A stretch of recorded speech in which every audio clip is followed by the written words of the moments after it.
दीपक ज़्यादा उसे पानी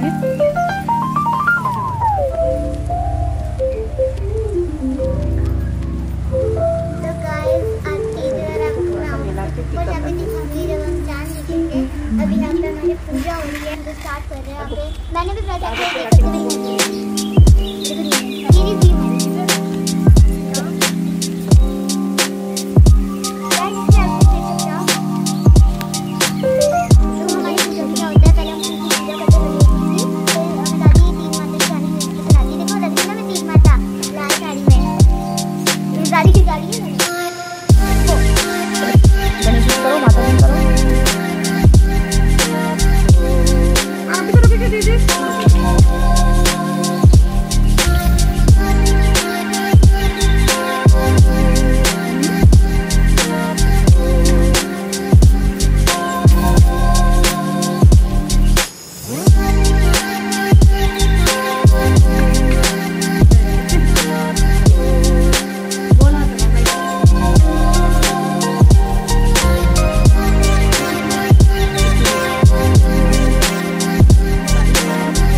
एक साहूकार के 7 लड़के थे।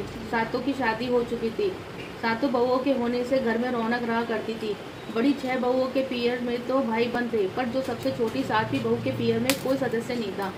जब उसकी पहली बड़ी तीज आई तो उसने अपने पति से कहा, बड़ी जेठानियों की तो पियर से सत्तू आ जाएगा, पर मेरे तो पियर में कोई नहीं, कहाँ से कौन लाएगा सत्तू?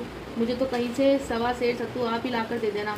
उसका पति चुपचाप रात को निकला और एक सेठ की दुकान में घुसकर चने का बेसन, बूरा, घी आदि मिलाकर सत्तू बनाने लगा। इस बीच सेठ के घर सब जाग गए और उसे चोर समझकर पकड़ लिया। उसने सेठ से सारी बातें कही। मैं चोर नहीं, नाक तोड़ कर जाया हूँ, मैं तो सिर्फ 1.25 सेर सत्तू लेने आया था। और उसने सारी बात जो कि अपनी पत्नी उसने कही थी उन्हें बताई। सेठ ने उसकी स्त्री को धर्म की बेटी बनाकर हर वर्ष सत्तू, सुहाग की चीज़ें और चुंदड़ी बेचने लगे। इस तरह 30 सबके लिए धर्म भाई लाई है। तीज माता जैसी उस पर खुश हुई वैसी सब पर खुश होना।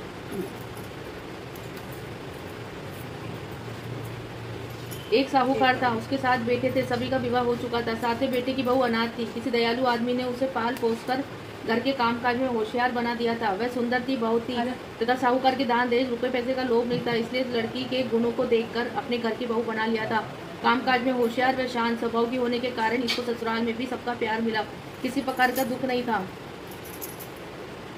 वह सबकी सेवा करती और आराम से रहती थी, किंतु सारे सुख सब कब किसको मिलते हैं जो उसे मिलते। पीहर का अभाव उसे हमेशा सालता रहता था। अक्सर जब उनका मन दुखी हो जाता था तो वह पास के एक तालाब में किनारे में नीम की छाया में जा बैठती।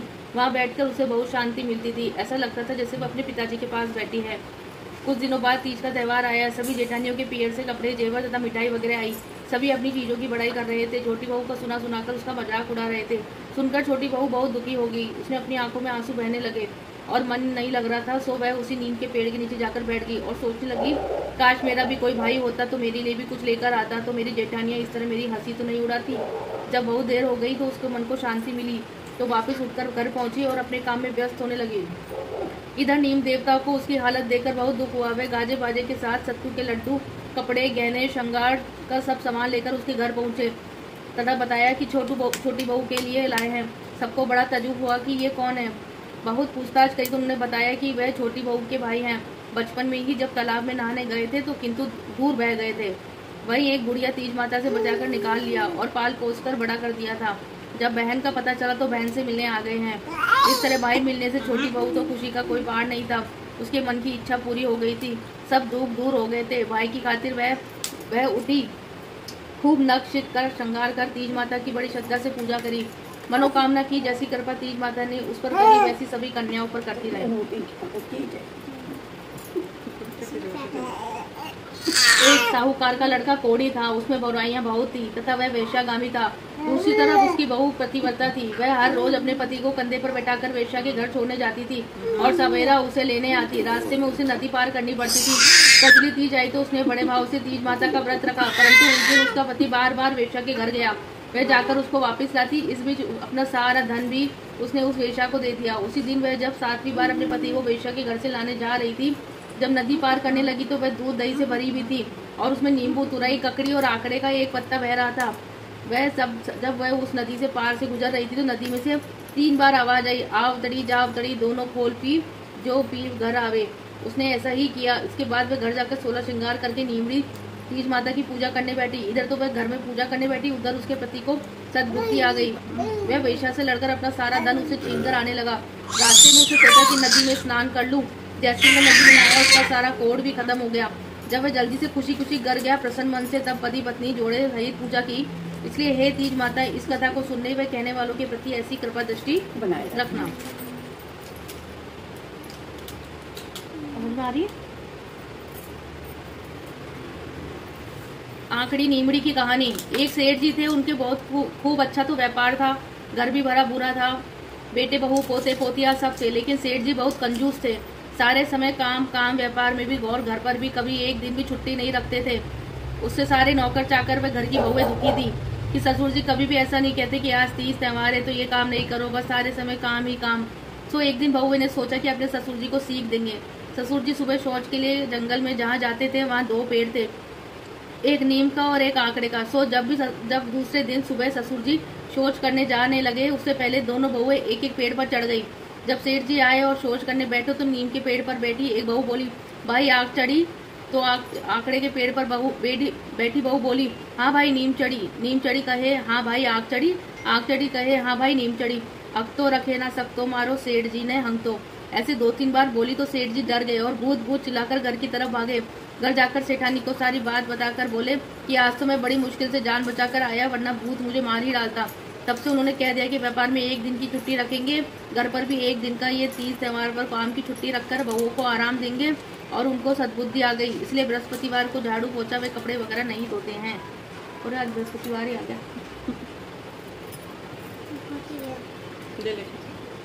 गणेश जी की कहानी। एक राजा था, उसने ये डिंडोरा पिटवा रखा था कि जो कोई भी उसके बगीचे से फल की चोरी करेगा और जितने फल तोड़ेगा उसी के हिसाब से उसे महल में उतनी चाकरी करनी पड़ेगी। तो एक बार गणेश जी पृथ्वी पर उतरकर घूम रहे थे 5-6 साल के बालक का रूप बनाकर। उन्हें बहुत भूख लगी और पास ही राजा जी का बाग था तो जो फलों से लदा था। सो गणेश जी ने उनसे 5 फल तोड़कर खाकर अपनी भूख शांत कर ली।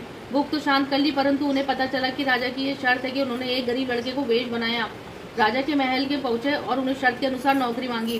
राजा ने देखा छोटा सा लड़का है, ये क्या नौकरी करेगा। सो उन्होंने कहा कि अच्छा, जब भी रानी शौच करने जाएगी तो तू उन्हें हाथ धुलवा कर दिया। गणेश ने कहा अच्छा। उसने उसका नाम पूछा तो उसने बताया कि मेरा नाम गणेशा है। अब जब भी रानी जी शौच जाकर आती तो गणेशा से राख लेकर हाथ धोती। एक रोज बालक ने कहा कि रानी जी, राख तो इतनी पवित्र है, इसे शिव भगवान ने बड़े बड़े ऋषि मुनि अपने शरीर पर मलते हैं भभूति के रूप में, और आप इससे अपने गंदे हाथ धोकर अपवित्र करते हो। ये बात अच्छी नहीं है। ये सुनते ही रानी जी को गुस्सा आया और बोली, तू छोटा सा बालक कौन होता है मुझे कहने वाला? आज तक मुझे किसी ने नहीं कहा, राजा जी तक ने नहीं कहा, तो तेरी क्यों सुनूं? तू है कौन कहने वाला? रानी जी राजा जी को बुलाकर बोला, गणेशा की शिकायत की। राजा ने बालक से पूछा कि गणेशा क्या बात है? वह बोला, आप रानी जी से ही पूछ लो। रानी जी ने सारी बात बताई तो राजा जी बोले, रानी जी बात तो गणेशा की सच्ची है, इसमें झूठ क्या है? रानी जी गुस्से से बोली, महाराज आप भी छोटे से नौकर गणेशा की बात रखकर मुझे दोषी बता रहे हैं। इसी तरह एक दिन राजा रानी गंगा स्नान करने तीर्थ गए, साथ में बालक गणेशा को भी ले गए। जब गंगा किनारे पहुंचे तो राजा जी ने कहा, राजा जी तो नहा लिए, परंतु रानी जी डर से गंगा में नहीं नहाई कि कहीं डूब गई तो, और किनारे पर बैठी कर गड्डी गड्डी भरकर नहाने लगी। महाराज तो मंदिर में चले गए, परंतु रानी जी व गणेशा वहीं थे। बालक ने रानी जी से कहा कि रानी जी, आप तीर्थ में आकर गंगा में डुबकी लगा के स्नान नहीं किया तो क्या फायदा, इसका अच्छा फल नहीं मिलेगा। परंतु रानी जी मना करती रही तो गणेश जी ने कहा, अपना बड़ा सा रूप करके रानी जी को गोद में उठाकर गंगा जी में 3-4 डुबकी लगवा दी। अब तो रानी जी गुस्से में भर गई कि डूब जाती तो तेरा क्या जाता।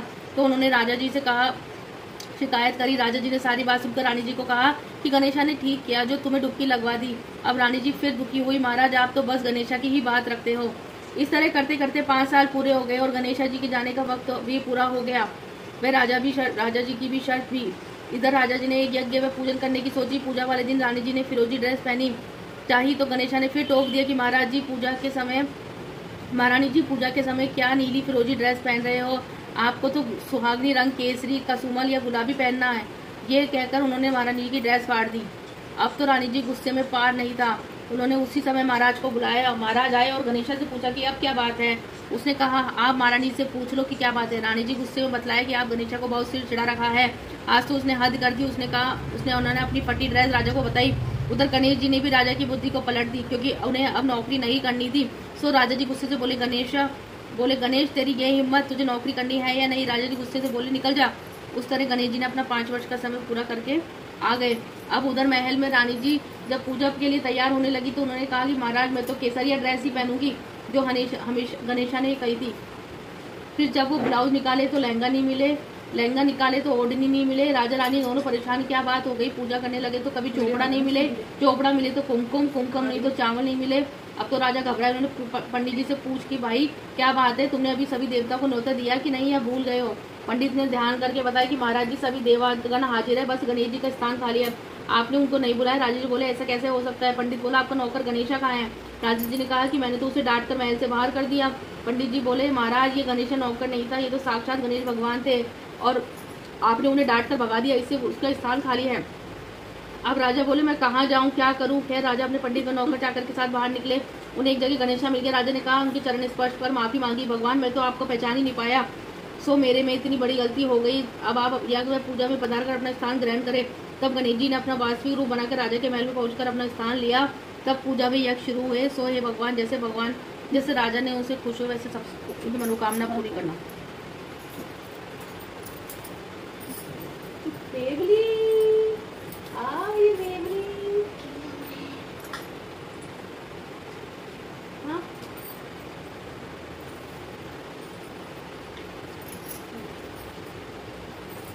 जय जय जय जय जय राधे राधे राधे राधे जय जय जय जय राधे राधे राधे।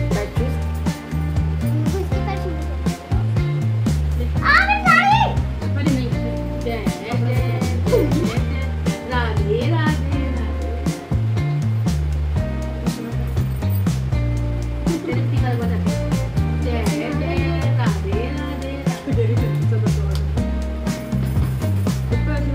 मैं आपको